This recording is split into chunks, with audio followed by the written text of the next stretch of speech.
Welcome everyone. I'm Shay with Curate Soul, and I am here to share with you this month's bhavana.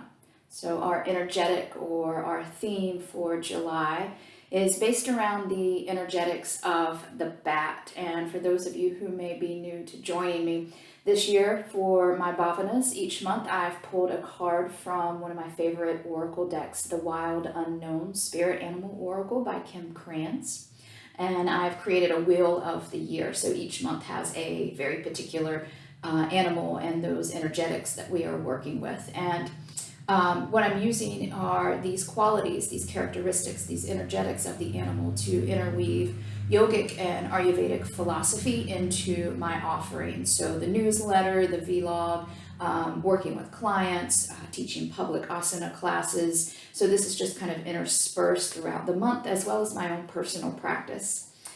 So I'll go ahead and share with you what the card looks like. So this is the bat. A lot of movement here in the card, and you can see the element of air. That symbol is at the top.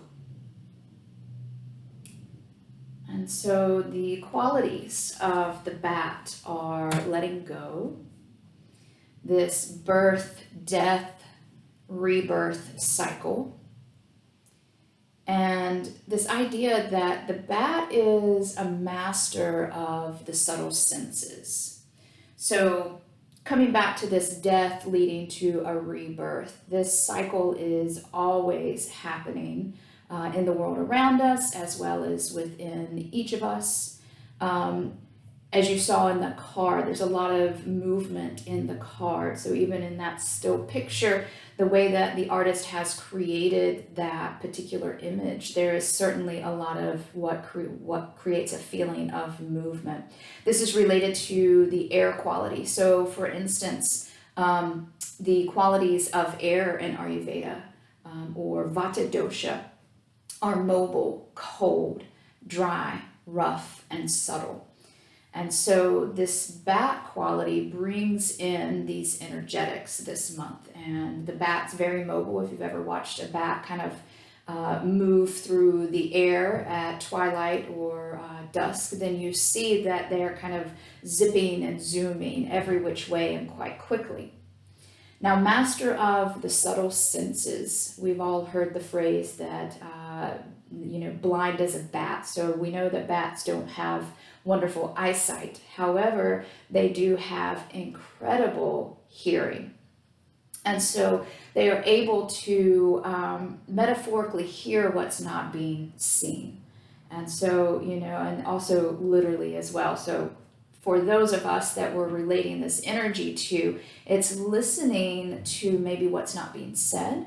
It's also hearing maybe that quiet inner voice of intuition or our inner teacher that can often become drowned out by all of the exterior noise that the world is kind of producing, all the messages that we're receiving, whether it's from media or culture or other people, whatever that may be. And we forget this inner guiding light or inner guiding wisdom that is always present there. And to remember that and to come back and connect with that, we often have to get really still and quiet as well. And so also we can think of bats as being social creatures. They are in community, and community is very important. So listening also to those around you, what they need, what their desires are. And then it's also a place for you to share what you need and what your desires might be. So remembering the importance of community. And I know that we've talked about community a couple times this year. So it's very interesting to me that this continues to come up, especially now with all that kind of seems to be happening in the world around us, that we're just continuing to receive this message of community. Back to the death leading to rebirth, or the birth, death, rebirth cycle. Night gives way to day, always. There is always this transition, this moving, this cycle, this shift. And so just like the birth, death cycle, there is this period of birth and growth, and then there's also this period of deterioration and death, and then we move back into a rebirth stage. So there's always something shifting, whether it's the time of day, whether it's the season, whether it's something in our personal life, a relationship, something in the world at large. There are cycles all around us. And so often it's good to remember that if it feels like a time of darkness, that to kind of keep our sights set and this knowing set on that they will return, that there will be a rebirth, a coming back to. Sometimes it's hard in that moment of darkness or challenge to remember that. So offering compassion to yourself, patience to others as well that are going through this cycle. We never really know exactly where somebody may be in this cycle unless they're sharing that with you. So just having compassion and patience and understanding for where they may be, knowing that it may be different than where you are on your journey. Often what happens is when this night gives way to day, that we've actually shed things that are no longer serving us, things that may have at one point helped us, protected us, supported us, helped us move along our path, but now no longer do so. So it's time to let those go. The other thing I want to talk about is something that I've really been leaning into in my personal practice for several years now. It's something that actually, as I was sitting in community with my teacher and our Sangha a couple days ago, listening to this month's chat, it paralleled the theme that I'm working with the bat, as well as, this personal theme that I've been working with for several years. And it's this idea of the liminal space. This in between, this time of transition, time of being in the unknown. And often this in between can bring up challenge or bring up fear or bring up resistance. And that's because we like to know what's coming. We like to have some sort of idea so we can plan, so that we feel like we have control over our lives, over a situation, over the results of something. However, when we think about it, we are actually always in this liminal space, always in this in-between. There's really not much, if ever, any standstill, any static stillness, staying present all the time. Something's always cycling, moving, changing, shifting, whether it's our breath, whether it's the movement from dawn to daylight hours, and then from daylight hours to dusk and then nightfall.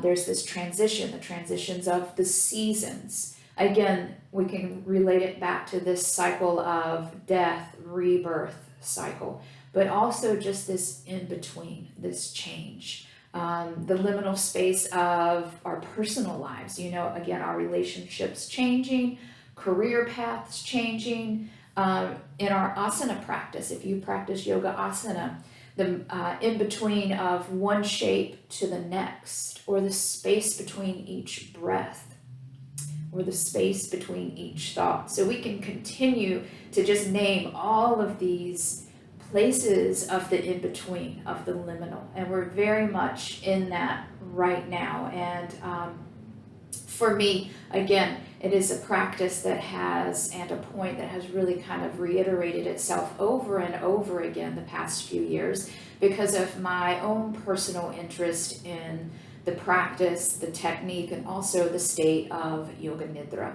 It is a practice of being in this liminal space, how to sit with the uncomfortable of the unknown or the void space.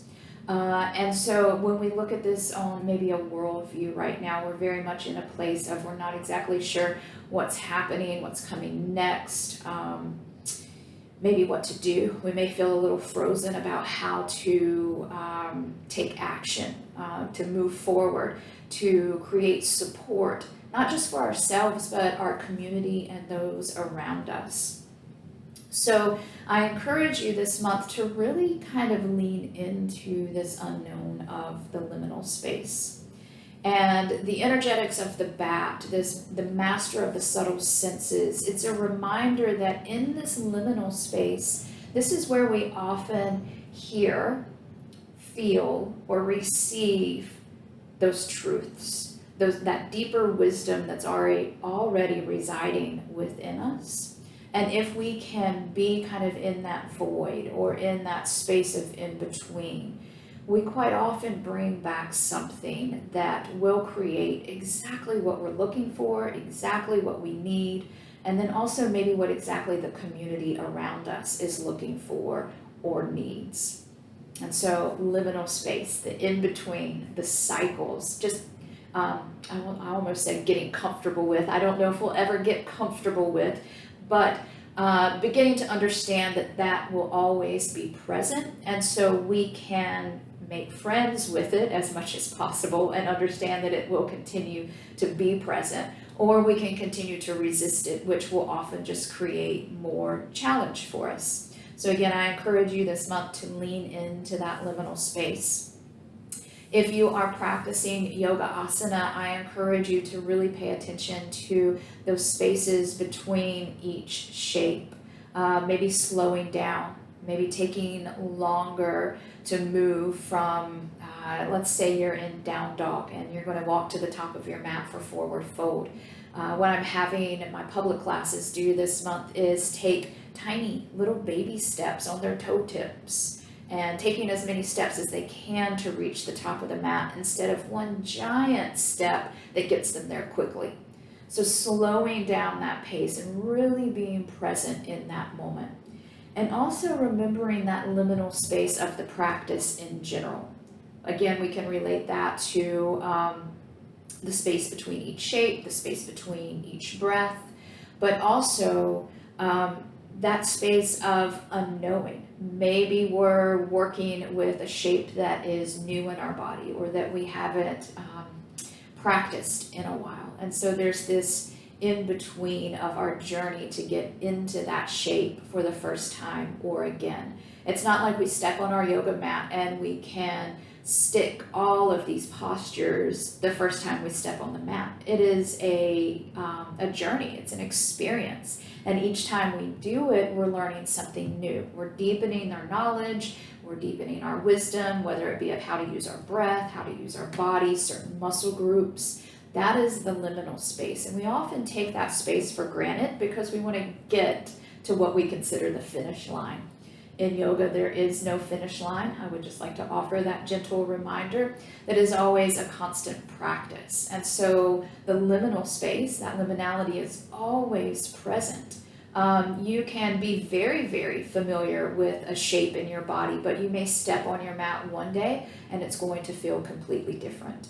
And so just honoring that in-between space or that difference as well also honors that liminal space. If we can slow down, if we can be present, there's a lot to be offered in that journey. It's not just, arriving there and we know everything after we've just first started. It really is a process. So encouraging yourself to be a part of that process and being a master of those subtle senses. If you practice meditation or pranayama, then the space between each breath, really dropping awareness into that in-between space, witnessing that presence of consciousness, of awareness. And so there's many, many different ways that we can do that, whether we're practicing asana or whether we're just moving through life. One of my favorite transitional practices that was offered by one of my teachers, Chanti, several years ago, and Tracy actually also offered this as well in our yoga nidra training, was that really begin to pay attention as you move between the rooms of your house. So as you're moving from maybe your kitchen to the living room, from the living room to your office or bedroom, each time you cross that threshold, really pay attention.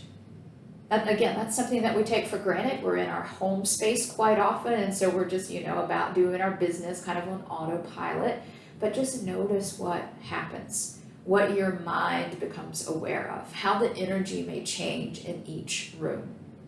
And so that is it for the bhavana of July. I hope that you found some nuggets to take with you, to hold on to explore. As always, I encourage self-inquiry and journaling.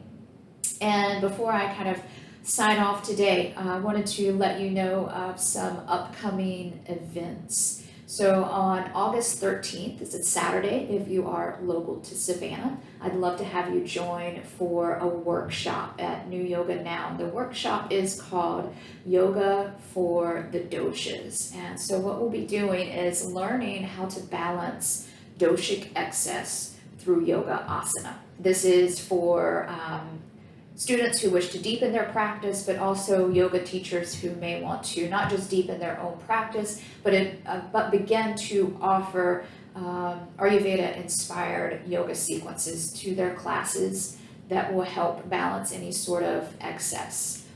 So that starts at 12:30 on Saturday, August the 13th. In the newsletter, you'll see below a link to register for that. Also, some other upcoming events. I am re-hosting Nourish, an Ayurvedic approach to seasonal rejuvenation. This is going to be the autumn experience, and this starts in September. The actual cleanse dates are going to be in October, but more information is in this email below on the newsletter. I'll also link it to the YouTube video. So that's coming up. It's actually like a month-long journey together, but the actual cleanse period is only a week long. So I'd love to have you join us for that. And then also in September, Sarah from The Alchemistic and I will be joining forces once again to host an autumn equinox gathering. And we've had great feedback on those. We dive into the current astrology. We look at the tarot, meditation. I offer a yoga nidra during our gathering and some Ayurvedic wisdom and rituals. So if you have any questions about the upcoming events, or if you'd just like to offer feedback about this month's bhavana, I would love to hear about your experience. I really appreciate you watching this short video and tuning in and your continued support. I hope to see you soon.